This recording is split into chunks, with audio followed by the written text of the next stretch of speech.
Hellbenders? Jesse Doyle here, along with my partner in crime, Mr. Joe Doyle. What a good-looking crowd. Give yourselves a round of applause. Let us know you can see us and hear us. And we will up a little bit. There we go. All right. Let us know you can see us and hear us, and we'll get started with the show. Thank you, Sarge. 5x5. Thank you, Lady Wolf. Restol. Okie. God, you guys are on the ball. Everybody's today. On the ball. On the ball.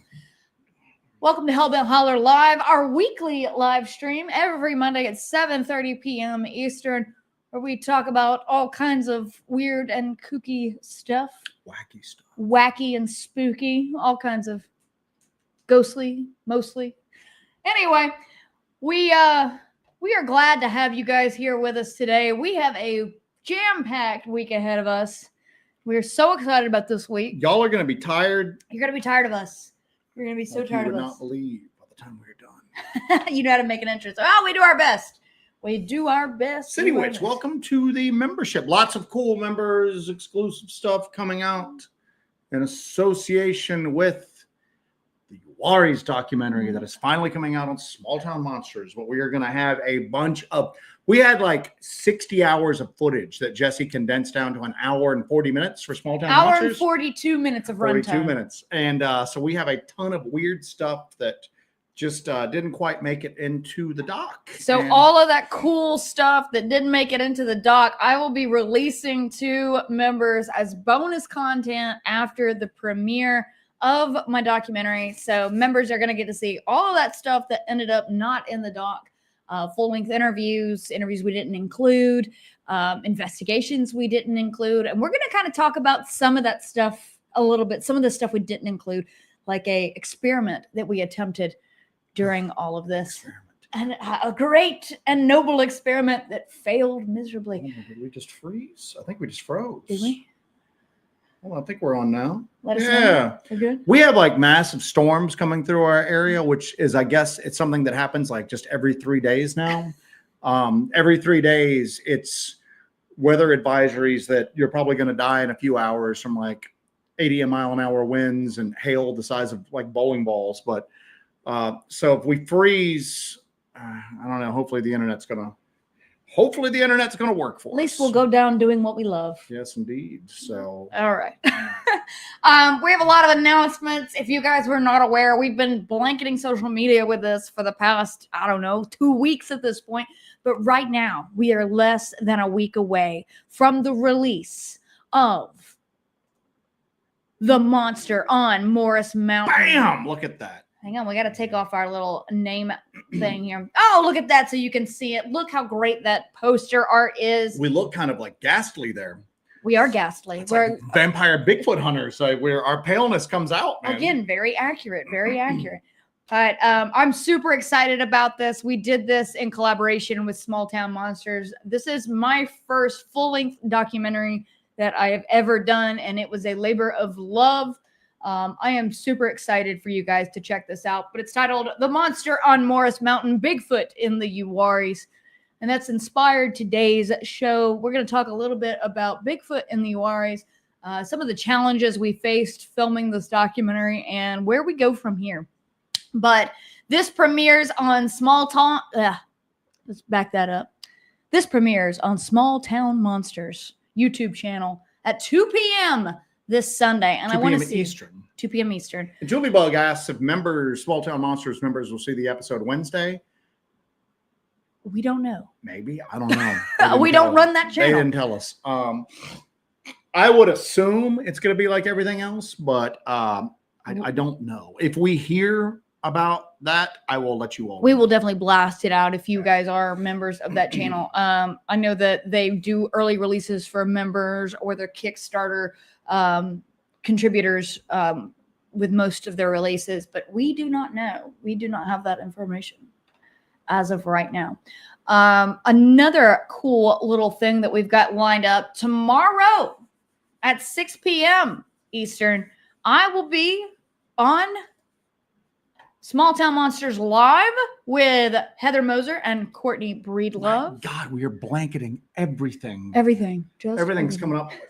It's like the Hollerverse. Yes. It's like a whole universe around Hellbent Holler. The Holoverse. But I will be on there. It will be the girls. It's good. It's Monster Girls Summer. Heather and Courtney just directed a documentary, the Monroe Monster Mystery, that came out on Bunch of chicks with monsters. Chicks with Monsters, Chicks yeah. with monsters. That came out on the 27th, I believe. And so if you have not checked that out yet, make sure you go and give that a watch. And mine will be out Sunday. But it's cool to have the female directors come in. Because quite honestly, the Bigfoot world is pretty much just overtaken by like whining old men at this point. You know what I'm saying? Oh, if you're going to get into that, we're going to go ahead and drop that down and go right back. So no, it's good to have some fresh perspective because as a whining old man myself, I think I can speak about that freely. At least you're honest It's about it. just, all I see is just whining. I'm going to be just whining ass old men arguing about the Patterson Gimlin film, arguing about, the biomechanics of just as soon as I see two grown men Do arguing. you think you guys get like envious of each other's like beards, and that's what leads to it? Because you've all got like these gray beards. Well, see, I trim mine down, although otherwise mine's just too lush and luxurious. It just starts to take over. So I have to keep mine trimmed down. But you would incite too much envy. I'm just telling you right now, when I see two old men arguing about the Patterson Gimlin film or anything Bigfoot related, I just think of just two grumpy ass old men on rocking chairs arguing about like the 1954 World Series or something like that. It's just, I'm just looking at everything that's going on in newsflash. Nobody cares what anybody else thinks. Okay. Nobody has yet to go, well, I did think the Patterson Gimlin film was real, or conversely, I did think the Patterson Gimlin film was fake. But this other grumpy old dude has got some really intriguing points. I think I'm just going to change my position on it. That doesn't happen. Yeah. Okay. So, yes, I'm glad to see that we've got. Cryptid Castleberry says, gotta have a beard and a hat. And a hat. But I'm glad we're seeing it. I'm glad we're seeing there's no reason why this should be such a male-dominated thing. Correct. You know what I'm saying? And there's women that are involved with it. Yes, we know. But as far as but it's been over the years up to this point, it's been predominantly a male-dominated field, especially the documentary field. And I'm just tired, but I'm just tired. Sounds like a man dominating what I'm saying right now. Well, listen, little lady. Listen, little lady. What's new? Anyway, I'm glad to see it. We need some fresh perspective. We need some just stuff out. New stuff for people to argue over. You know what I'm saying? You know what? Yeah. That's the spirit. That's what we're looking for. Here's some new stuff for you whining people to argue over. Jesus. Patty G agrees. Wrong about the whining old man. It's gotten to the point where I hate even logging on Facebook. Because it's such a boomer thing to say. It is just, I know exactly, right? So they damn Facebook. I don't even want to get on the old book of French. But it's just all of this. Everybody thinks they're so clever, and at this point, I'm gonna be honest with you. I hate them all equally.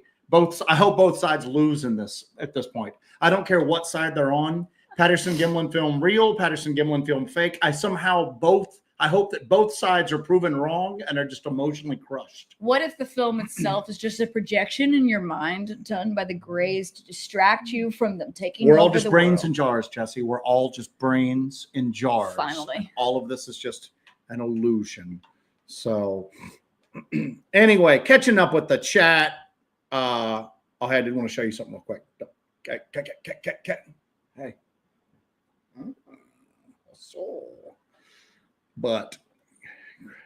So again, like I said, I am very happy to see a new wave of people doing stuff. Are you excited about my film? So I'm very excited about your film. So I directed the film. Cinematography. Joe filmed.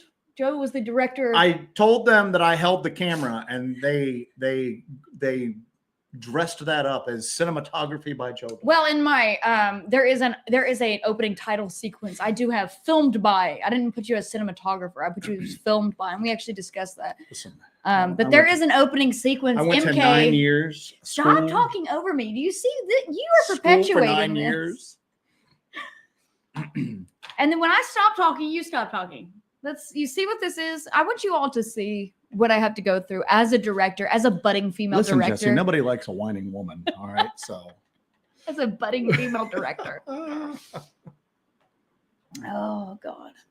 BMR agrees with me. People debating the Patterson film is so exhausting. I turn them off. And you know what? What's funny is it's another person who's like, I'm going to use AI to prove that your AI is wrong. And there's a handful of people that have done really cool stuff with Patterson Gimlin film. Okay. And it's just at this point, I think everybody's mind is made up. So, and my thing is that it's okay. People don't need to hear your opinion on every single thing out there. Okay. What's the other one now that's going around that Todd Standing's fake or not fake? You know, what's old is new again. Yes, indeed. So, and I hate that morphing thing where you have the one Bigfoot's head and then it morphs into Todd Standing's head and then it morphs back to I can put your head there and get it right. And then it would look like Jesse. That's Jesse wearing. I would just morph into like a little pissant Bigfoot, though. A little pissant Bigfoot. Little pissant Bigfoot. On Brooke's show not the other day, I guess like 2 weeks ago, she had a guy from Brooke Moreland has a show. She's a podcast called Dark Florida. Our boy MK, I believe, will be on that shortly. So keep an eye out for that. He's going to be talking about his experiences in the Uwharrie and filming this and all the terrible things that he had to go through, the things that we made him do. And carry. Speaking of the devil, Dark Florida right there. Oh, there you go. Hey, Brooke, how are you? She had a guy, speaking of the Patterson Gimlin, she had a guy on there that he runs like an Instagram account where he talks about stuff in Charlotte. But you wanted something novel here.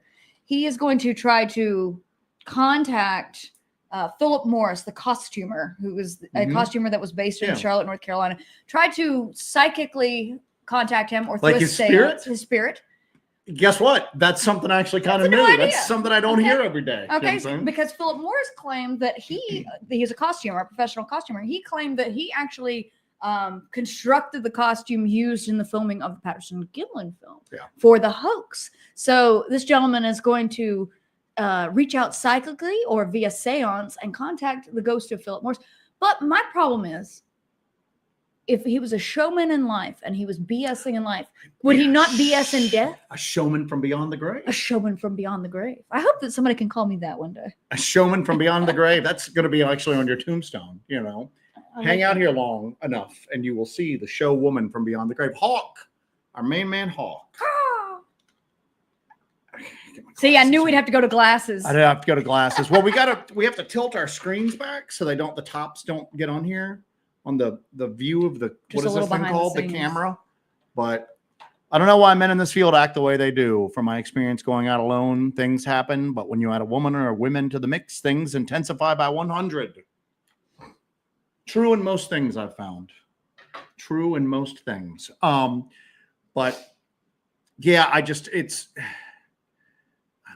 All of this, like I said, it's just been a week of just people just moaning at each other over stuff.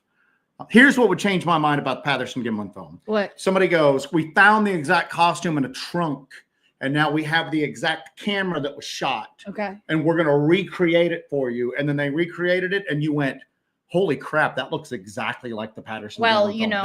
That would be something new. That's not going to happen because... Or somebody goes, hey, we found the latex. We found the CGI artist that did Todd Standing's Bigfoots, and they're going to recreate them for me precisely. And then you looked at it and went, holy crap, that's exactly what Todd Standing had. Now I believe it. Otherwise, it's just people complaining at each other. Are you okay? I'm fine. Okay. So, you know, the costume would be just dust by now because the latex would degrade so badly. You couldn't recreate it with the actual costume. What if, let me throw something at you here. What if they shot Patty, skinned her, and had somebody wearing her like a costume of the actual Bigfoot? Yeah. Not a costume, like a... Well, the costume is built from the actual Bigfoot. Not even a costume. You're just, you know. Wouldn't that be a costume at that point because it's somebody else is wearing it? It's a fetish. That's what they're into. Jesus Good Christ. Jesus Christ. Anyway. We're supposed to be promoting a documentary and we've gone into Tune in, folks. We've gone into skinning Bigfoot for some sort of strange But anyway, so I'm gonna get caught up with the chat here, and then we're gonna palaver about the Uwharries. Actually, Brooke says that he has contacted the spirit already. So it's already done. It's already done. We'll wrap them up, boys. Case closed. All right. So go back. Patterson Gimlin is real, and I'm beginning to think Todd Standing stuff is for real. Again, somebody telling me that it's debunked and that the dude is fake. I might think he's fake, but that's just my impression. It hasn't been proven yet. Everybody wants to be very scientific. George Knapp, George Knapp always uses the phrase debunking by decree. That just because I say it is so, it is so. Doesn't that have as much evidence behind it as the people who are perpetuating the supposed hoax? And again, or here's the deal: we just don't know. Okay, right. It's just like Bigfoot. We just don't know. I'm pretty sure that there's a Bigfoot. I'm even more pretty sure after our experiences in the Uwharries. Right. I'm not positive. Even if I saw one tomorrow up close, unless I got it on camera, and that's the whole goal of Hellbent Holler. But you have to always give yourself there is a small chance that we're all just crazy. I think it's more than a small chance at this point. So you do have to prepare for this now. So our documentary comes out at 2 p.m. on the Small Town Monsters channel on YouTube on Sunday. Just so you know, August the 10th. Our documentary comes out Sunday. Mm-hmm. All right. This is going to drop. We're all going to watch it. You're going to watch it. I'm going to watch it. We're all going to watch it together. We're going to have a little chat about this. Oh, by the way, afterwards, Joe and I are going to have a public live stream where we have a discussion show after the premiere of my documentary. So I want to see you all here after that premiere. We're all going to hang out here and talk about the movie. And I want to see what you guys think about it and all of that good stuff. So I'll put that up as an event. I'll have a whole list of all of our cool stuff coming up this week and in the following few days for you guys to check out. But you're gonna see something happen when this documentary drops, because we do get audio evidence. Our witness that kicked off this whole investigation got insane audio evidence. We went out there, we got insane audio evidence, which backs his audio evidence. Which backs his up. Are you prepared? Are you ready? And it's already happening. It's already get a happening. hat, hold on to it. Get your hat, hold on to it. Because it's already happening. It's already happening just here. The movie's not even out. And it's already. They faked this. Valhalla. Joseph, you have the floor. Valhalla says, Joe, you have your own encounter to believe it. But I'm not sure that I wasn't hoaxed or didn't dream it. I'm always open about that. I remember what he says I saw. you got to have. I don't your think own he's encounter. Oh, you've got to have. He's Okay, not that's what you're talking referring- about. Because I saw something as a kid, but I don't know what I saw. I don't know if I saw a Bigfoot. Don't know if I dreamed it. Don't know if I got hoaxed. We've seen stuff on thermal. We've definitely seen something at the LBL that's not a Bigfoot. But So what back to my question. Mm-hmm. How are you going to deal with, because you know they're coming. I mean, they've already started coming. That we've faked all of this. I don't care. All right. First off, our original I would've faked witness, something witness that MK hooked us up with, Uh-huh. recorded that audio. Right. All right. Now, did he fake it? Maybe. Well, he didn't even want us to show his face or identify him. And now, so did he then fake his own audio evidence and then proceed to hoax us for 2 months? Because we caught audio on several occasions. Yeah. It just wasn't as good as what you're going to see. There's a pattern there that we've developed in the Uwharries. And a couple quick things here real quick. That I got to get. First off, Curtis don't hurt us. Curtis Whitaker. My man. Curtis. Get in touch with us, Curtis, so we can I've asked shower Curtis. you with a gift or something like that. I have a special gift for you. It's a special Get in touch with us. A special custom piece of merch, Curtis. So Kaiju Ninja, what's a quick background on Morris Mountain? So the Uwharrie National Forest not a very big national forest, but it's still a national forest in North Carolina. Now, it's mostly known for, at least in my mind, two things. The crazy audio that was caught in and around Julie Wrench's property, now, which is shocking in many ways, all the ways shocking. And then the Mike Green squeaky thermal video that was caught at West Morris Mountain Campground. it was also featured on Finding Bigfoot pretty early on. In Finding Bigfoot, they were there, and that caused like a huge like flap of people, amateur Bigfoot researchers going in and kind of destroying the forest. Yeah. That was a thing. And in terms of Bigfoot, that's about all you got. You've got Julie Wrench's audio. You've got Mike Green's There's squeaky other thermal. smaller things, but those for me are the two big ones. Yeah. Mike Green did a lot of his research at West Morris Campground, which is at the foot of Morris Mountain.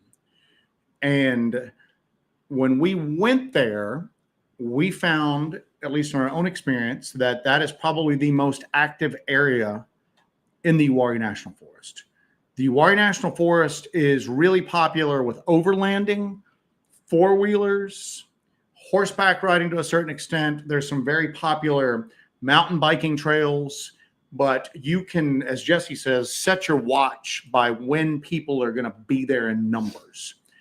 Most of the time, there ain't that many people there, but I fell into the same trap that everybody else did. You just go, it's too busy. There's too many people there. There's too many activities going on. There's no way Bigfoot could stay there, but it's during specific times and it's in very specific places. Mm-hmm. Now, you've got another researcher out there. I was actually talking to him the other night, Matt Hooper. He's been out there for years, and he actually does some kind of novel things. He goes out there and plays a fiddle, but he's got some really cool audio too. He's really not released a lot of his stuff publicly. I don't know why. It's very interesting audio that he's captured as well, but it's usually around that area. Continue. Thank you for the shirt, by the way. We're going to give you guys a shout out later on. Yeah. So we appreciate it. I was wearing mine the other day. So,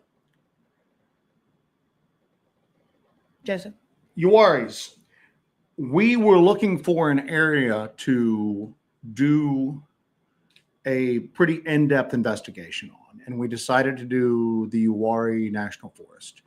And mostly because it was close by to us, so that way we could really do an in-depth dive there. It wouldn't just be one of these, you go for 3 days, you get what you get, you see what you see, you come back. And then the end is, perhaps the mystery continues to live on.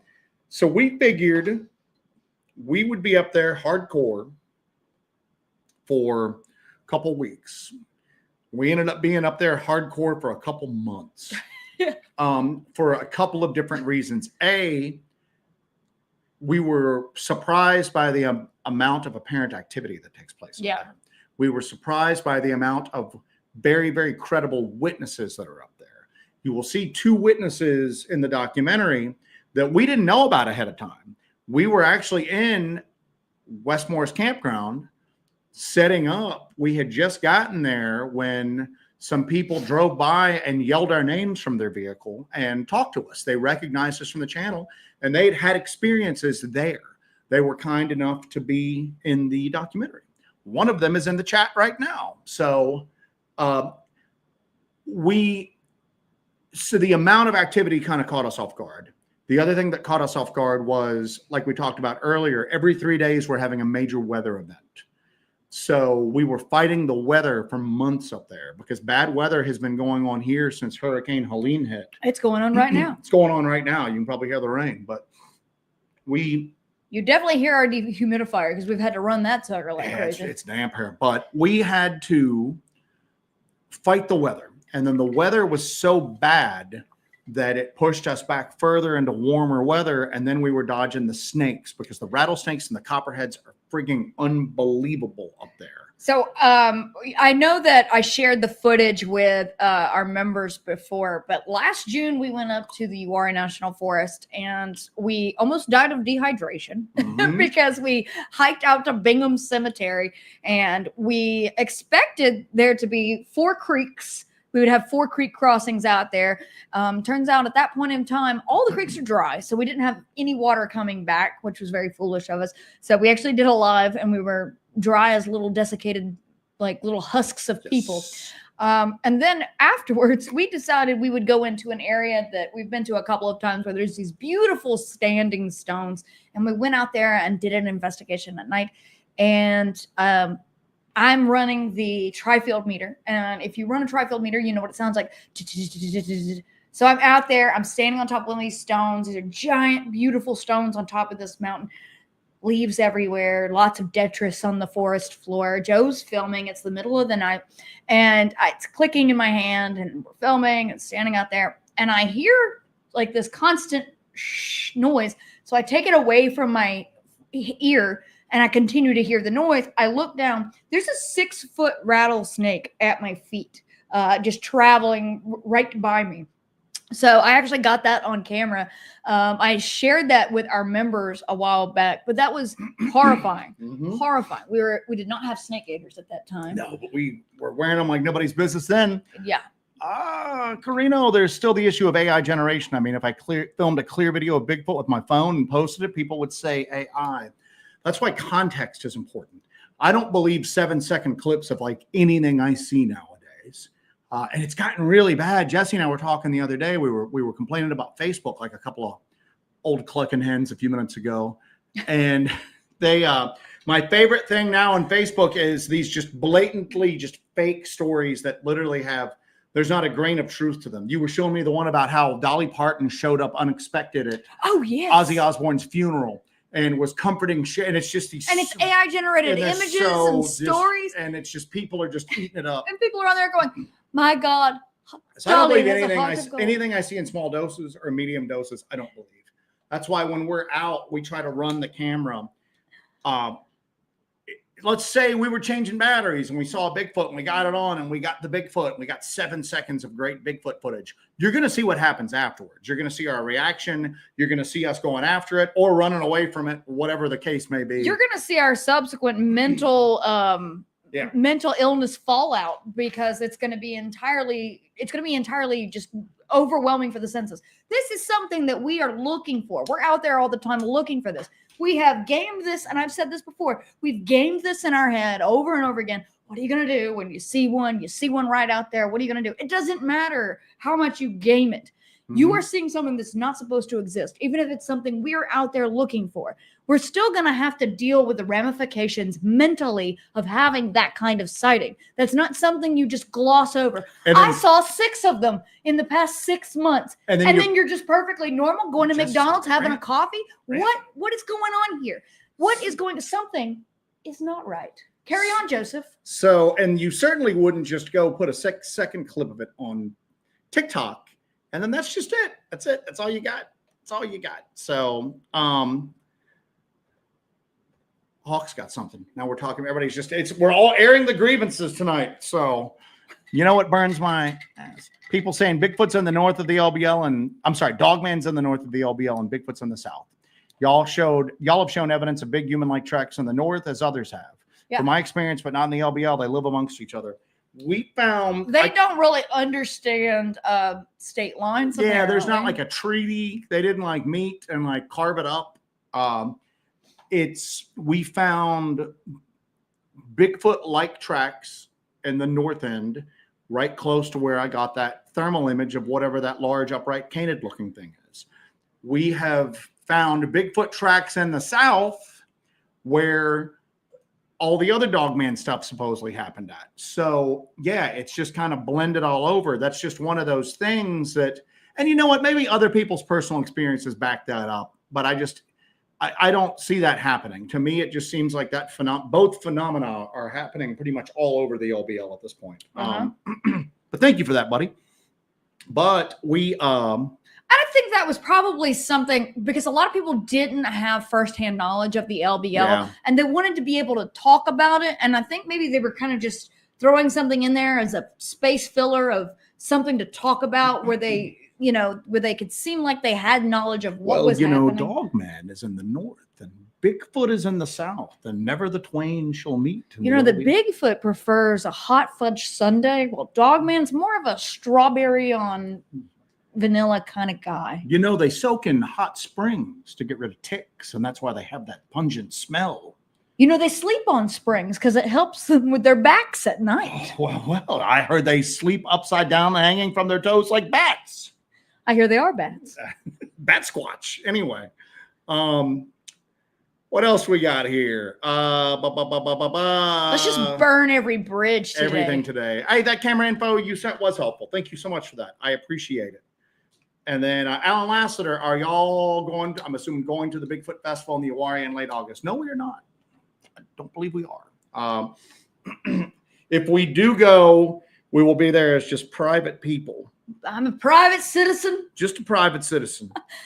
No photos. I'm a private citizen. Just here in a private capacity.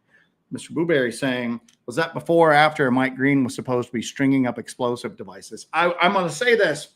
Doze, Joseph. Mike Green, not devices. Doze. Oh, was that he was explosive supposed to, doze? I said he was packing pipe bombs and deer carcasses, but I honestly think that he was probably doing that because, quite honestly, I don't think any less of him for it either. I think a little bit more. Desperate times call for desperate measures. So, anyway. R.I.P. Mike Green. So, let's get back to the Uwharrie, shall we? Pipe bombs and all.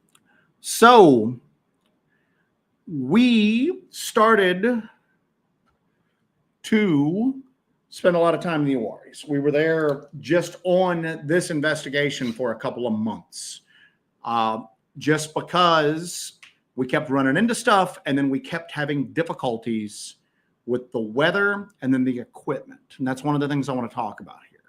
Is if you're familiar with Mike Green again, and if you're not, when this video was done, look up the squeaky thermal footage.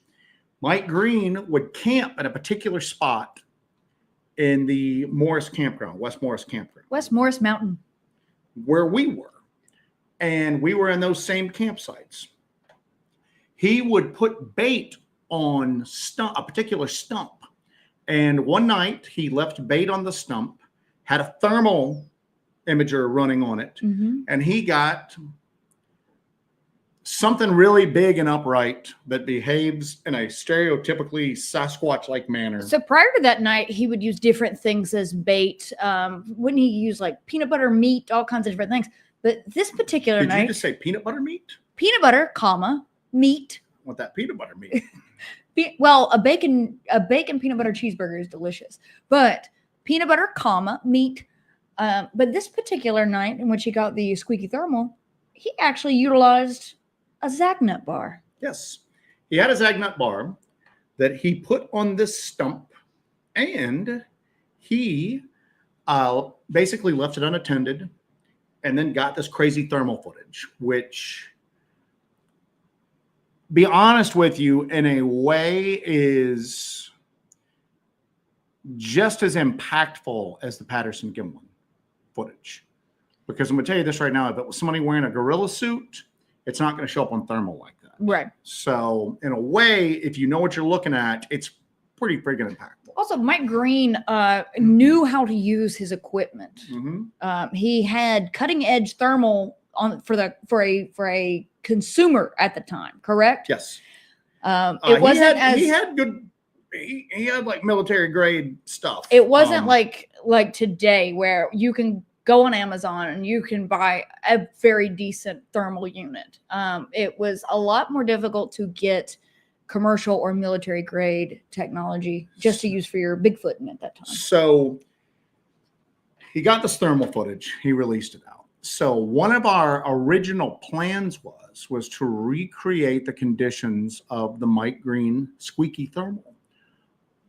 We hunted high and low for Zagnut bars, which are not as easy to find nowadays as you might expect. That was actually a funny little thing on our channel for a long time, that there was the Great Zagnut Hunt. The Great Zagnut Hunt. I went to various Cracker Barrels, and we finally found one, shockingly enough, in a grocery store on the way to Blackthorn. Yes. So we got some Zagnuts. We went up, and I had a very ambitious plan.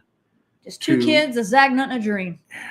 So Mike Green, he had a little throwaway line in his book about when he was discussing the Uwharries. He just talked about, very briefly, a sentence, maybe two, about the equipment issues that he would run into in that area. And I'm like, We deal with that all the time. We're professionals at dealing with that. This won't be a problem at all for us. And it nearly drove me friggin' crazy. I nearly had a breakdown trying to do it, trying to recreate this. My plan was we were going to have a Zagnut bar out, okay? Scent mask everything. Have 2 thermal images going from different directions. Another thermal image, there's a dry creek bed running behind this area where Mike Green saw a Sasquatch but wasn't able to get it on thermal. But that's why he started baiting there. Mm-hmm. So I was going to scope that out as well, see if any approached up. I was going to have night vision cameras. We were going to have audio recorders blanketed everywhere, parabolic dishes, high sensitivity microphones, run my infrasonic detector, do all of this. A partridge, a pear tree. None of it worked. None of it worked. I would start something. First off, nothing would connect. Anything that had connectivity to it, Bluetooth, Wi-Fi, anything like that, nothing would connect at all. Worked fine before we went, worked fine when we got back. Worked fine at longer distances than I was trying to do it there. And we have a witness. We have witness to it. So MK was there with us. I think MK thought we were trying to maybe, at one point, either we were incompetent or more incompetent than we actually are. This was the first day we had met him actually in person too. Or we were trying to like run a scam on him. You know what I'm saying? They're just making all this crap up. So we are trying to do all of this stuff. I can't get anything to connect. I can't get anything to work. I will get something working, and then the battery is just draining like within minutes. A battery that should last a couple hours draining within minutes. I'm running around with 32,000 milliamp hour battery banks, duct taping them to tripods and running external power on all this stuff. And it's just not working. And you can tell MK's kind of got this look on his face like, I don't know what's going on here. And that's when the flashlights start malfunctioning at the same time. His flashlight and Jesse's flashlight both start blinking on and off at the same time. And I think that's when it kind of became real to him. I got into such like a state because I've never had, closest thing we've ever had is Station 16 stuff was falling in stages. The night we did that live stream when people's computers and TVs and clocks were messing up at home when they were watching the live stream. From the dark corner. But we weren't running as much stuff. I mean, everything failed. Everything failed. It got to the point where I was so frazzled. I was trying to set a Psionics night vision camera up. And I was setting it down and it was rolling over to the side just because I was putting it in a crappy spot at that point. And I would just pick it up and set it back in the exact spot and it would roll over. And I would just pick it up, put it back in the exact spot and it would roll over. And that's when I went, I need to stop. I need a little bit of distance here right now. We could never get that experiment to work. Subsequent trips, equipment would work a little better, but it's almost like something was going, you want to show how technical you can get. I'm going to show you how, I'm going to show off to you as well. You want to show off on how you're going to do data collection here. I'm going to show off on how easy it is to just basically torpedo all of it. And we're actually going to show a lot of that footage. We're going to share a lot of that footage as bonus content for our members and everything. We might try the experiment again to try to close the loop on that, now that I know what we're dealing with, I'm going to go in. It's still going to get you, Joe. It's still going to get me, but hey, listen here. All of this is a game of chess with this stuff. All of this is a game of chess with it. And the frustration you feel is part of the game. You know what I'm saying? If you just give up, you gotta, just like we talk about, you can't do this with e-bikes. You have to pay the price that whatever is out there wants. You have to go through hardship. You have to make the sacrifice. Make the physical sacrifice. West Virginia Bigfoot Project. Thank you so much. We appreciate that. It wants its pound of flesh, as you were. Damn right it does. So, Lady Wolf, best damn mod in the business. Been with us from the very, very beginning. Yeah, I've got some stuff marked on there if you want to start ham-dammering through. So you won't see that in the documentary because we didn't include it in the documentary because it didn't add to it. What was going on there. Just, but that we do have all that. Manu keeps asking if we have footage of anything. We have footage of all of this. We filmed all of this. We have 60 hours of footage that was we're gonna release all that. David Gardner, what are the cave systems in the Uwharrie National Forest? You're going to see that. Not so much the cave systems, although you'll see that a little bit, but abandoned mining operations from the late 1800s. There was a huge gold rush there, and that gold was used to pay for the Louisiana Purchase when the nation did, bought that big old chunk of land there. So there are collapsed and abandoned mine shafts up through there where Sasquatch is very often seen. Was it the early 1800s or the late 1800s? I think early, but I don't know if MK's in here. MK was our guide through all of this. He was our local guide. He's been doing kind of Bigfoot stuff out in the Uwharrie for a while. He has been going and hiking in the Uwharrie for years and years. So we've known him. We had known him via the interwebs for one a while. Of those weird interwebs people that you meet. Yeah. And then we finally met up with him in person to do this project. And he was quite an asset to our project. So we go into these abandoned mines, like into the area. Now, a lot of them have these very, very, very overbuilt cages over them. Jesse called them Jurassic Park cages because you're just looking at it like going, it's got to be a T-Rex in there. And I don't think that's to keep the Bigfoot in or keep the Bigfoot out. I think that's basically just to keep, drunk teenagers from out. Dying. But when we were in there, the main ones we're finding were blocked off, but then we start finding smaller ones that aren't blocked off. We're finding rocks over openings and you can feel air coming out. One of the cage type things that blocks off a mine entrance looked like it had been pulled off, and then there was a big rock stuck in front of it. And I'm going, if I could move this rock, I think I could just move these bars and get into this cave. This is obviously not done on purpose. They're mounted everywhere else. But if I was a very strong creature with hands and opposable thumbs, I could put this rock here and pretty much just, come and go as I please. But people wouldn't have a very easy time getting into there. So yeah, we go in through those a lot. And there's a lot of really weird reports from there. There's literally reports of Sasquatch sinking into the ground in there. Or being there 1 minute and disappearing. And the person that witnessed it go over there, and it turns out that there's several cave openings in that area. And what's interesting is the defunct mine that we went to is one of many. We just explored one particular area for this, and the footage is crazy. It was one of the most wild places we have ever been. It was insanely dangerous because it's the middle of the night and there are still areas where these mines are collapsing and opening up, but it was one of many mining areas that is in the Uwharrie National Forest proper. So there are areas that are really not explored by people at all and probably don't have any openings covered at all. But even the area that we were exploring out there were areas that were opening up, collapsing, newly opened holes in the ground. So a lot of sinkholes in that area. So Larry Sharp with us for 19 months. Hey, everybody, and happy Monday. Happy Monday to you, my man. And then MK, who was there with us, I saw it draining real time when I came over to one of the cameras. Joe was getting the new battery bank on it, and I was watching the current battery stats dropping like a rock. It was almost like something knew how cocky I was going into it and was just flexing on me at that point. Because again, I literally said something to that effect. Oh, Mike Green experienced a little bit of equipment malfunctions. We deal with that all the time. I got a little bit of equipment malfunction. And it was MK had to go into a long diatribe about that episode of Star Trek. Yes, indeed. I will be right back. I have so also. And Mike Green was also fueled by spite, and that's the gasoline. Listen, spite. That's the only reason you see us here today. Spite's the only thing that keeps us going.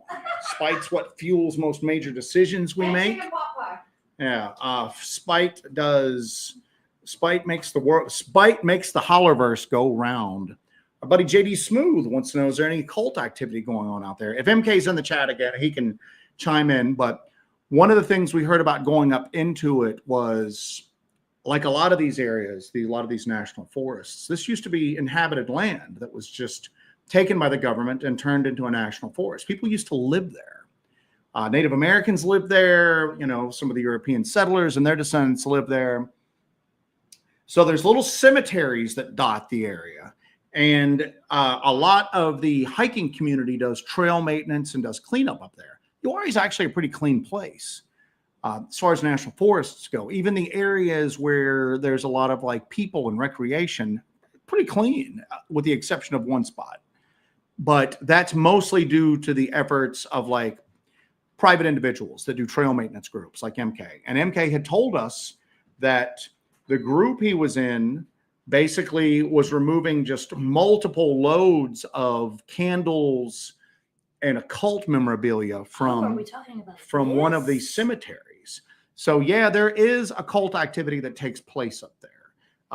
To be honest with you, it looks like there's always been occult activity that takes place up there. And I would really like to dive into that more on follow-up investigations. Here's the thing. I'm going to do a Joe here. Here's the deal. Lay it on me. Here's the deal. Joe Jr. We go into a lot of crazy stuff with this. We were out there for months. We did this investigation, but we barely scratched the surface on the weirdness of the Uwharries.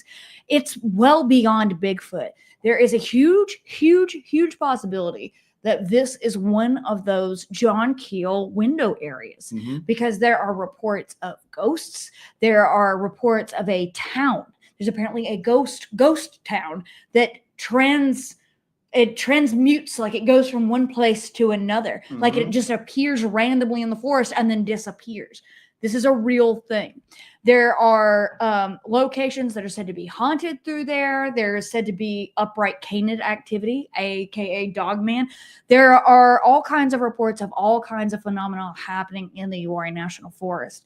I think that Bigfoot is basically the gateway drug of what's happening in there right now. And we've barely scratched the surface. So we're definitely going back and we're going to follow up on a lot of this stuff, I think. What do you think? Yeah. Kaiju Ninja, I got a couple from you asking some good questions tonight. Is there reported Dogman activity at Morse Mountain, Uwharries? Not that I've heard around Morse Mountain. But definitely some in the There Uwharries, is but some, not a lot. Not a lot. And there's rumors that some petroglyphs that are suggestive of upright dogmen, upright canids have been found there. We couldn't really find anything beyond just a mention of those. Yeah. What is that? The place? Town Creek Indian Mound, which is, I believe, south of the Uwharrie National Forest. It is an Indian mound. You can actually go there. We posted photos from there about a year ago when we were out there, but it's on display. You can go out there. They actually have a recreation of a ceremonial hut on top of the mound. But inside that ceremonial hut, there's recreations of carvings and paintings, one of which has a humanoid deer-headed creature and a dog-headed, wolf-headed creature in some sort of battle, which was pretty interesting to see. Kaiju Ninja followed that up with, imagine how many Bigfoot must be bit by rattlesnakes. We actually have that discussion because the copperheads are extremely pervasive through there. We would try to go out and do night investigations. There was one area we kept trying to get into, and because we had gotten pushed back every time we tried to go out, there'd be bad weather, even when it wasn't called for. Even when weather wasn't on the horizon, all of a sudden we'd have bad weather. So it pushed us into hotter weather, and we could never get in because of the copperheads.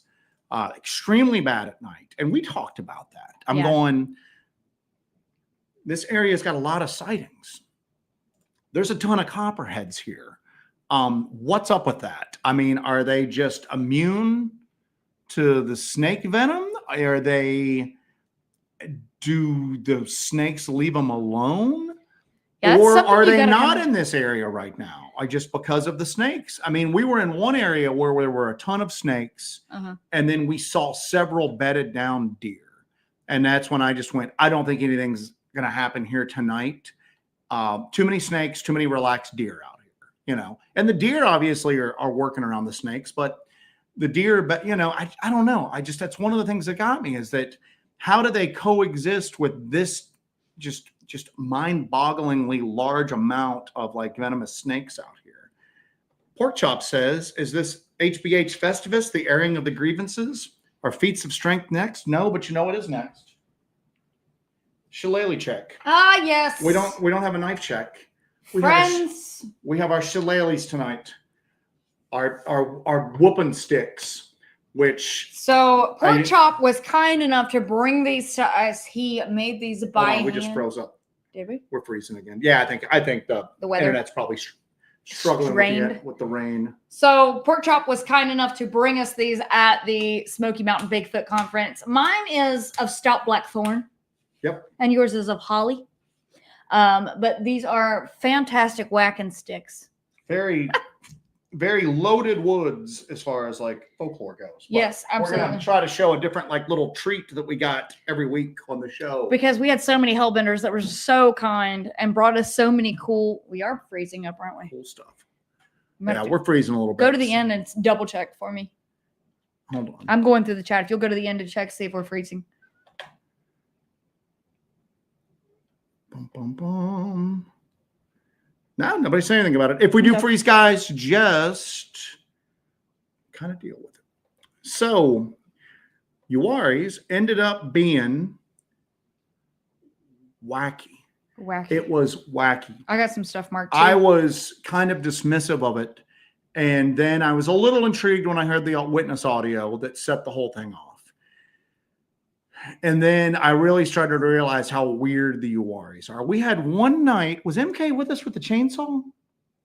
The guy running through the woods with the chainsaw? Yeah, I think he was. MK, you can remind us of. It sounded like he was getting closer and closer with a freaking chainsaw. There was just a nonstop chainsaw going, but it was moving through the woods at night. Well, it would go and then get closer and go. Chainsaw would never stop, but it would get closer, then fade away. And then all of a sudden it sounded like, I mean, I got my Glock ready because I'm going, if some dude just comes out of the night with a chainsaw right now, I ain't getting like. This is going to be a very different movie. Yeah, this all of a sudden we're going to take a different turn here. So, Mr. Chad, what up, Joe and Jesse? It was great meeting y'all at the Tennessee conference. Thank you again for the t-shirt. I tried sending this last week, but it wouldn't go through. Chad, thank you, man. So we gave out every shirt we had. I think we've got like one small left. I'm gonna try to get some stickers. I gotta contact my buddy that does my stickers. Because we are doing one more conference. Let's throw that out there. I'm doing one more conference on August the 16th. We're gonna be at the Tennessee Wild Man.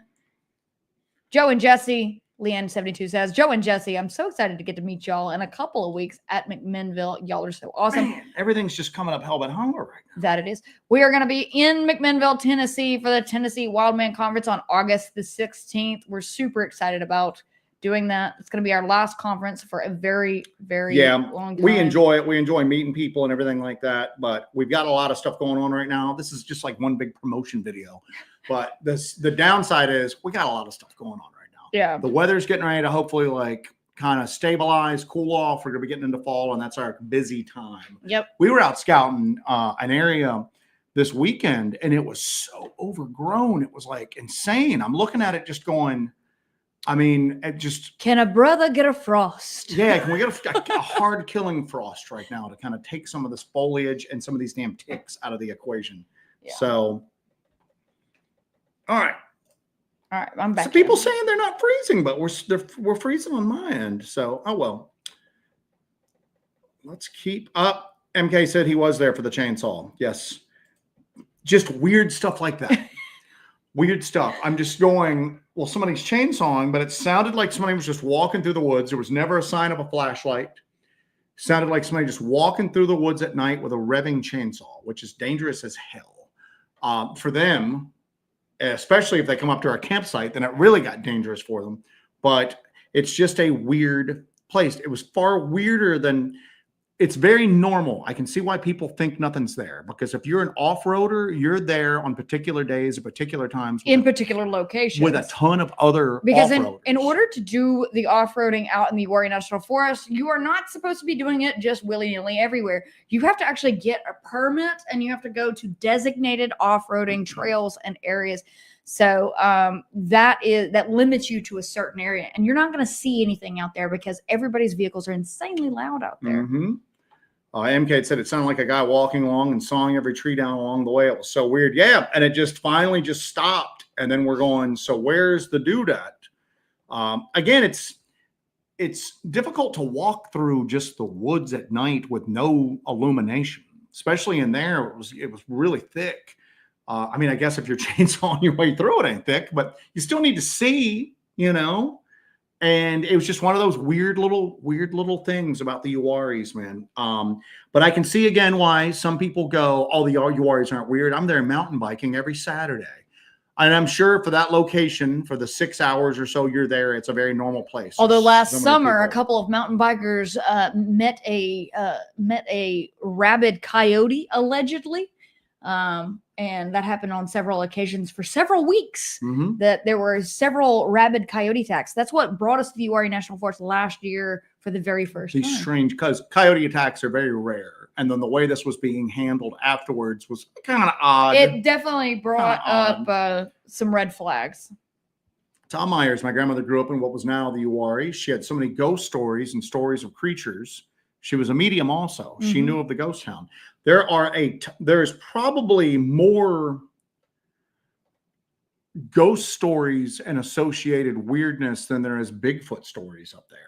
So that's going to be probably the next thing we dive into, is just some of the paranormal stuff. Yeah, absolutely. Haunted caves, haunted houses, just all sorts, haunted campsites. So like sites of execution and Yeah. stuff like that. It's just some wild stuff. That place is a wild place, and it's populated by wild people. Yeah. The people that live out there have their own special brand of I have just say wildness to them. Yeah. You know, that is the location of Robin Sage, which I think Joe's talked about. Did you talk about that at any? No, not tonight. Robin Sage happens, and it's basically special forces training. They call the area Pineland. A bunch of counties in that area will basically form a fictitious country called Pineland. And the Green Berets, the special forces, will go in and basically, some of them parachute in, some of them go in on foot, but they go in and try to link up with fake insurgents, which are the locals. And then the police departments, the National Guard, some active duty, Army guys play basically the government forces that they're trying to overthrow. So it's like a big guerrilla war going on for like a while. It's just a weird spot, and the locals there get really into it, and it's a weird spot. The ultralight hiking community is very, very, very entrenched up there. The guy that gave us, the original witness that gave us that audio to use, he's an ultralight hiker. That's how MK knew him. And he won't come out and say that Bigfoot's there, but he says something's there and something's weird up there. He's had stories of weird balls of light, all sorts of stuff up through there. So you and I ought to have a shillelagh fight. A shillelagh fight. One is blackthorn and the other is holly. Both pieces of wood are from iron. It would not be the first Doyle shillelagh fight on record. You know what? Are you familiar with shillelagh law?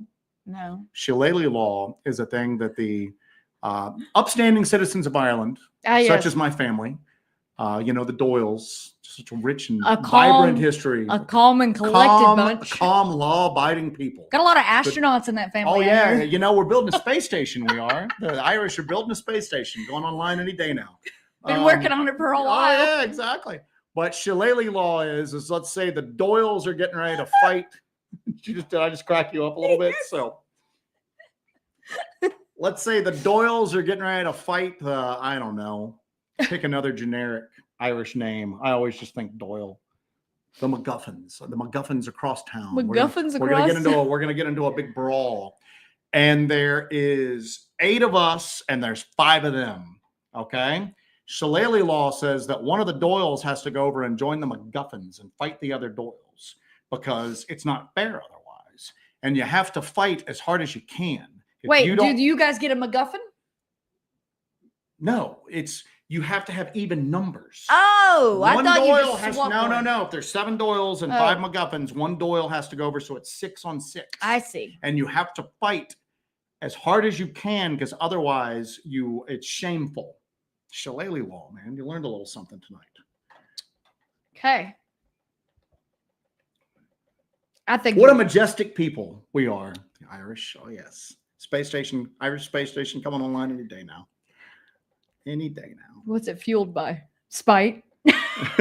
Fueled by spite. Fueled by spite. Kaiju Ninja and Snow. Do we have any more documentaries planned after Morris? Yes. Morris was a real education for us.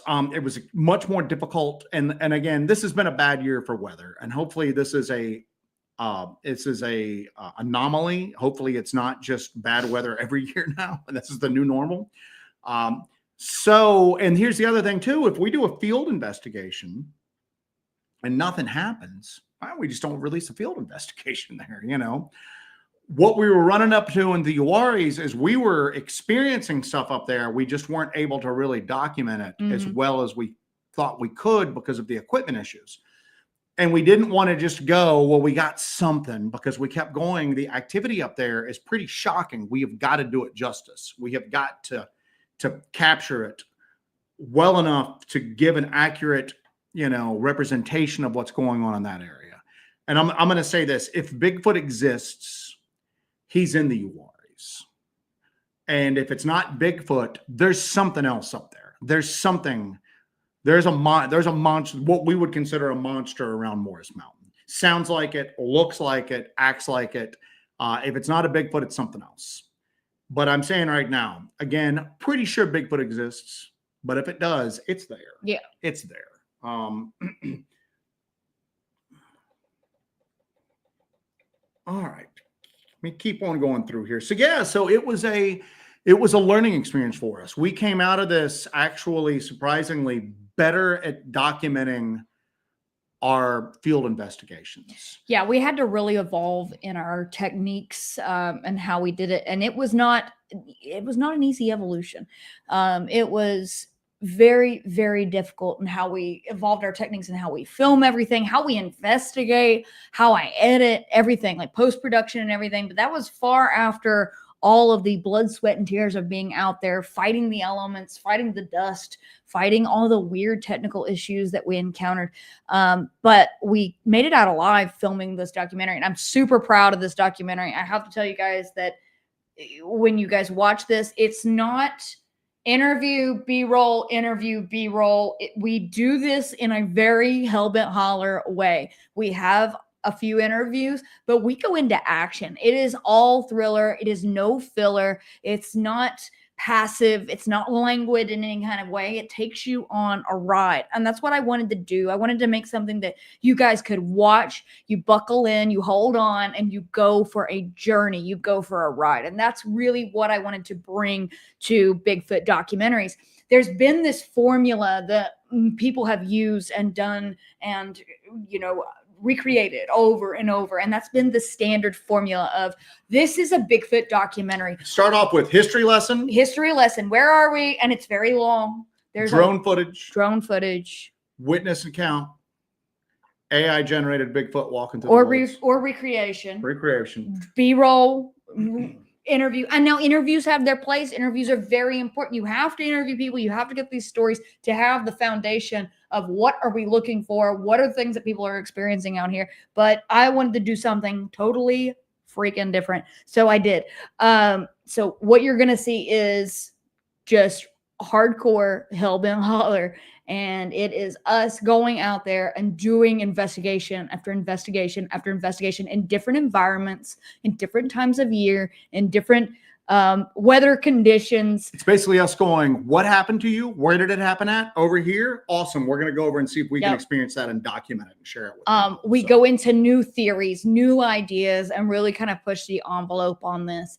And we get real evidence in this. We start out with real evidence that was sent to us by a person that's out there all the time and familiar with the area. And we present real evidence that we capture in it. And this is not a BS sales pitch of any kind whatsoever. I'm telling you right now, what we captured is in there. It's in the documentary. It's right there. You can see it and hear it for yourselves. But it's an exciting documentary. And I hope that it kind of changes the way that these things are done. Now, with that being said, yes, we are doing more documentaries. And we're actually going to, I've got a list of ideas. I call Joe every few hours while he's at work and I go, here's, I got another one. So I have a list of crazy ideas. So what you're going to see is you're still going to see Jesse's wrapping up the next Blackthorn video right now. Should be out on Friday. But you're going to see the regular field investigation videos that we've done that, we've kind of gotten away from for a little bit doing this, but you're going to see the regular field investigation videos, sometimes a different place each time, sometimes a small mini series on a particular spot if it's pretty interesting, pretty hot. But then you're going to see some like kind of tent pole kind of documentary type things come along. Yeah. And I don't know how those are going to be released. Those might be in association with other people, kind of like this. Uwharrie dock is, just different stuff like that. But it's going to be, we've got some, there was a moment when we were coming out of a collapsed mine shaft. It's me, Jesse, and MK. And I'm in the front and I'm filming behind my back, scrambling out. And we're climbing up the side of this. And cliff. when I got out, I just had a moment. I stopped and I went, holy crap. That was a really difficult shot to get and I got it. And I wouldn't even have thought of doing something like that a few months ago. Yeah. And then with Jesse getting in and the footage, having so much of it, as far as like editing goes, she's like night and day compared to where she was before. So I'm not tooting our own horn here. The documentary's pretty effing cool. It's what people want and like a Bigfoot. It's what everybody asks for. And it's what everybody comes on and they're like, why don't we have this? Why is this not happening? Why is that not happening? We did it. It's not just, it's basically us going like this. There's Bigfoot over here in these woods. Awesome. We're going to go in here at night and see if we can try to like document something. Yeah. And then when we experienced something, the equipment we had didn't work. So we had to improvise new stuff in order to try to document it. I will say this too, and just a little teaser for you. This is probably the only Bigfoot documentary that actually has a car chase in it. Yes! There's a car chase. It has a car chase in it. So there you go. It's got everything. It does have that. It's got everything you want. It's got everything you want. We've not mentioned that at all in any of my interviews or anything. We've kind of left that out, but yeah. Got everything you want. Kaiju. Oh, I'm sorry. Go ahead. Kaiju Ninja 1985 said, "How was your approach with directing the documentary from your field investigation videos? I mean, in terms of approaching and filming." Like we said, we just really had to evolve it, and we've been kind of linear with our field investigations. How we've done it. This, you go from location to location to location. So it's a lot more dynamic and it's a lot more interesting and fun. And we're evolving how we do our field investigations because of what we learned in the process of doing this. Don't you guys ever get nervous out there at night? You never know what's out there. Do you ever carry bear spray with you? We carry like Fox Labs mace with us, which is like insanely painful to get hit with.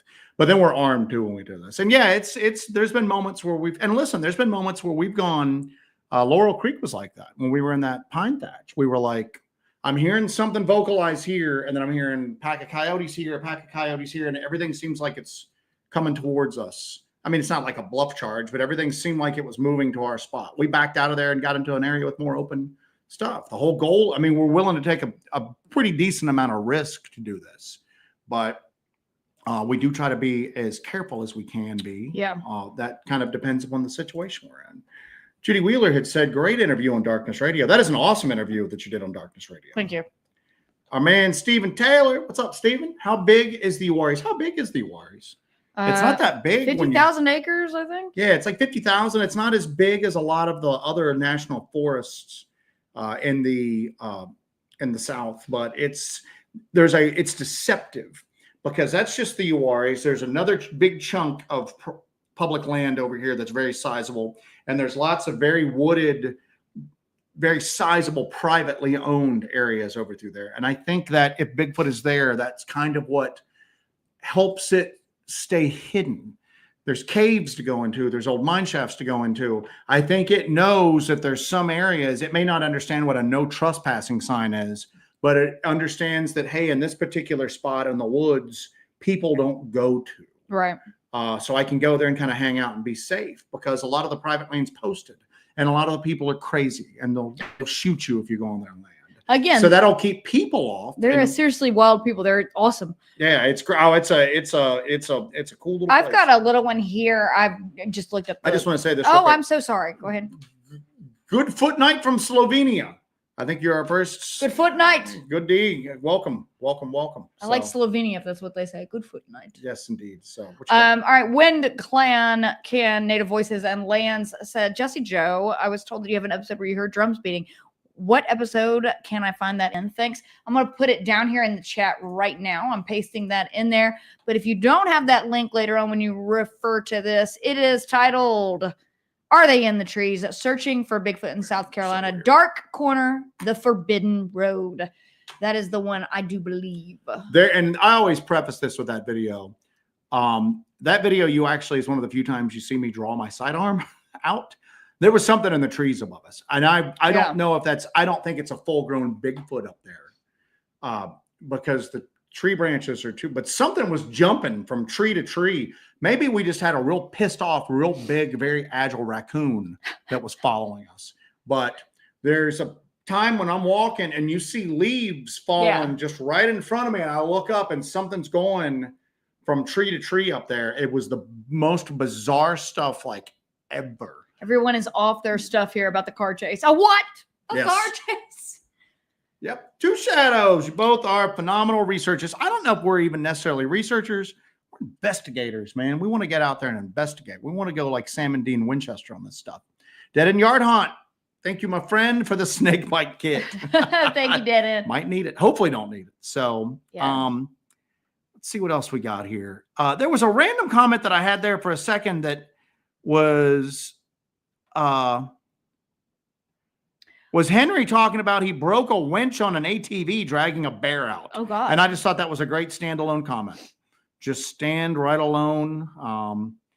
JD Smooth wanted to know about the chainsaw. So was it a motor sound going or knocking down tree sound? It was a chainsaw going. We didn't hear any trees falling.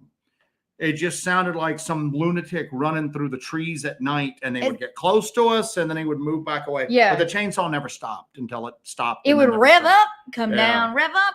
You know, it was very strange. Very unnerving. But it sounded exactly like a chainsaw.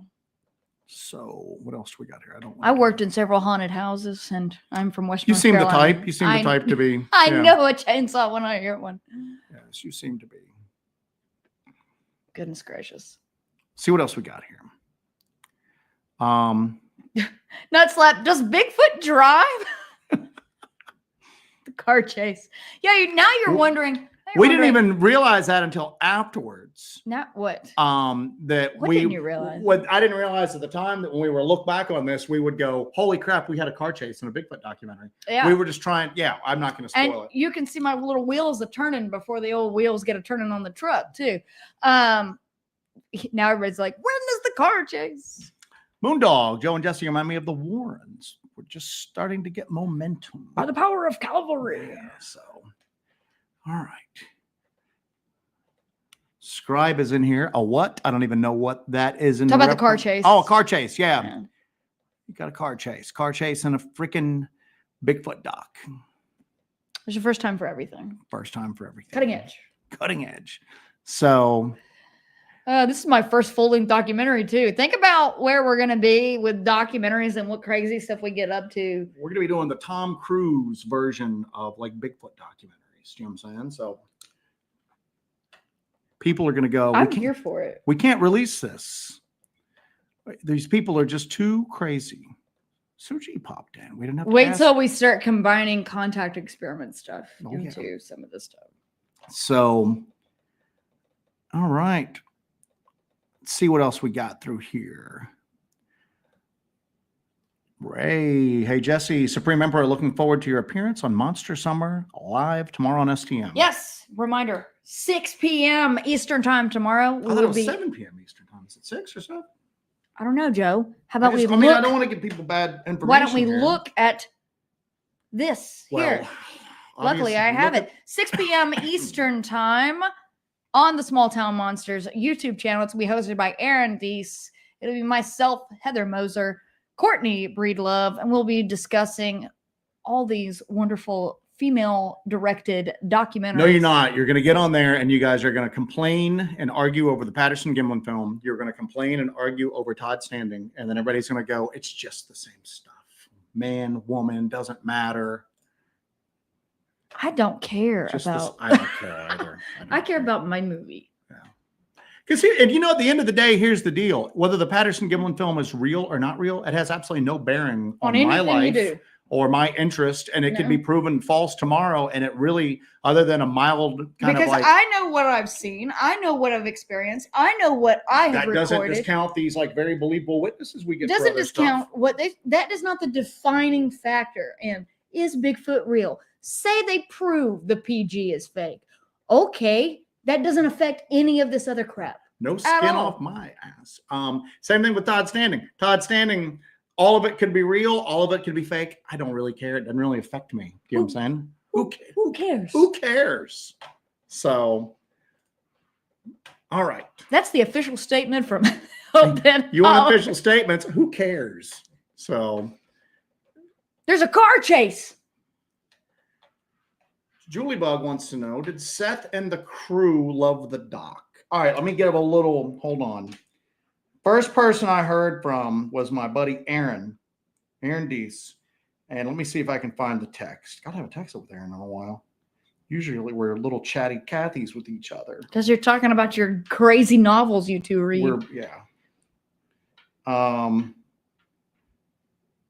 Where is turning out? Here we go. Did he message me or did he message both of us? All right, hold on. I think he messaged both of us. Both of us, I believe. So, where is... Here we go. Joe was not prepared for this sequence or this question as he continues to hunt. Jesus Lord. Okay, here's what we get. So, you want to know what STM thought about it. Aaron Deese, the first person who watched it with him. Dudes, holy Christ, this movie kicks so much ass, so much, so damn much. Seriously. And then he's just like, amazing, you guys killed it. I can't wait to drop this. The kids are going to lose their mind. The kids. Heather Moser messaged Jesse. Moser. I'm sorry, just messaged Jesse. I always do that. Basically just saying that she wanted like more like right now. So the response has been, and it doesn't seem to be like a fake enthusiasm, like for like your kid's macaroni art that like sucks really bad. You're so good. You're going to be an artist one day. It seems like it's very, very, it's something different, man. It's something that like we do, you know. I have a tendency to over deliver. Do you remember I told you they thought they were going to get like maybe an hour-long standard Bigfoot video, like YouTube video type thing, and Jesse just like literally just bam dropped. So was it the fourth grade? It was the fourth grade. I was a part of a special advanced class thing. Sure, that's what they told you. Class. Anyway, we did a unit on Egypt, and I may have mentioned this before years ago, but some of you might remember this. But we did a special unit where we studied Egypt, and we got to choose our own project for what we wanted to do to show what we learned about Egypt and everything for the end of the unit. Some people, built a pyramid out of clay. Other people, I don't even know what they did. I mummified a chicken. So I put together basically an area on King Cluck. It was King Chickatut. King Chickatut. Yes. So my dad helped me build a sarcophagus. I'm gonna knock our sign down. My dad helped me build a sarcophagus, but I went through the whole process. I used salt and I wrapped every organ in linen. I cut like linen and I salted everything and wrapped every organ. And I made I made jars for every organ, and it had a different, a different god on each one. And then I made a sarcophagus, and then I mummified the chicken, the whole thing. And I brought a salted rotting chicken corpse into school for the end of a project What'd you get? Did you get an A? Oh, I got an A, baby. There you go. A all day. So King Chickatut. Grizz, our buddy Grizz asked, what do y'all think about the aliens coming to Earth? Talking about and I don't remember the designation for the latest interstellar object that is going to be hurtling towards Earth. I think it's supposed to be on October 25th or something. Luckily, you have all seen the documentary and you can die happy. Yes, I did. Yeah, who cares at that point? Our doc has already come out and done exceptionally well. Sure, the aliens can land and do whatever they want. Come on down, boys. I don't know, because the doc is out. Kubrick's dead. We have nothing to live for. Let's crack yourself up. So I don't know, man. There's so much talking without any substance going on right now in almost every field. I don't know. I will say that UFO hipster Jeremy Corbell has been saying for a year now Trust me, bro. He's been doing a lot of trust me, bro. But he's also been saying they're going to tell you that there is an alien ship coming in 2025. And that's not true. And now in 2025, I'm seeing on all these things, an alien ship is coming to Earth. So I don't know. You should have trusted him, bro. We should have trusted him, bro. We should have trusted him, bro. So somebody just asked where you can see the documentary. The documentary will be on the Small Town Monsters YouTube channel to begin with. Then it's going to be on other platforms. I don't know what that means exactly. I don't know either. I don't know if they're going to. But on Sunday, this coming Sunday at 2 p.m. Eastern, join us for the live premiere. We're going to be in the chat for the monster on Morris Mountain. We'll be in the chat, and then we'll be doing a public post-show live stream on our channel afterwards. Man, throw that poster back up again. Throw in the poster. It's like we should not be hunting Bigfoot. It's like Blade should be hunting us through the woods there. We're so freaking pale. I'm into it. Yeah, no doubt. Wesley Snipes out trying to behead us. At the end of my Darkness Radio interview with Tim Dennis, he was promoting an event they're doing for Halloween where Dacre Stoker, the great-great-great-grandnephew of Bram Stoker, is hosting a vampires ball at Vlad Dracula's castle. Okay. And I'm sitting there doing this, and he goes, Jesse's putting her hands up, and I said, look at me, I was made for this event. Yeah, no doubt. So what else do we have here? Are you struggle bussing? We're coming up to the end. We are. Show. We've got a chicken pot pie in the oven. Dreams in our hearts. Yep. Couple people have asked for the email. Can you throw the email on yes, there? Sir. It is hellbentholler@gmail.com. We're always behind on the email, but we're even more so right now. Jerry asked, what type of first aid supplies do you carry with you? Tourniquets, trauma dressings, everything. We've got like stop the bleed kits, regular standard like first aid kits. We've got just we go. Those packs ain't light, man. Because in addition to the cameras and then whatever equipment we're using on the investigation, we have food, water, personal protection, medical supplies. And again, we're in a lot of shady areas with barbed wire, exposed wells, sharp metal, and everything like that. Everybody saw me go up to the hip pretty much in a hole on the ground that I went into. I could have broken my leg. I could have cut it up real bad. So we carry a lot of first aid stuff with us then. So. All right. Bam. What else do we got here? We're wrapping up here. So let's recap, shall we? Friday, we're anticipating Jesse to have our next investigation video out on. We will then have a members exclusive live chat post that, probably Friday evening, unless she's ran into some problems because our labs weren't working. All that audio for some reason got corrupted. So she's having to do the video mostly off of the onboard microphone on the camera. And it was leafy season. A lot of leaf crunching. Lots of crunching. So I'm trying to fix the crunch situation. But it's a barn burner. It's pretty good. I experience, I guess, what you could consider thoughts being placed in my head randomly while we're out there. And then we hear probably one of the most shocking things we've ever heard while out on an investigation. So that is coming out Friday. We'll have a members exclusive live stream afterwards. But hold on, I'm already getting ahead of myself. Tomorrow night, you and Heather and Courtney are going to have a live stream. Yes, on the Small Town Mountain. 6 p.m. Eastern, right? Yes. Small Town Monsters YouTube channel. Yes. Friday, our channel, Hellbent Holler. It's who we are. Hey. Nice to meet you. Field investigation video followed by a live stream afterwards to discuss it. Yes. Sunday. The big doc comes out. The big one. Small Town Monsters channel. Take a look right there at the ticker below. Now, there is a link in the description to this episode in the description.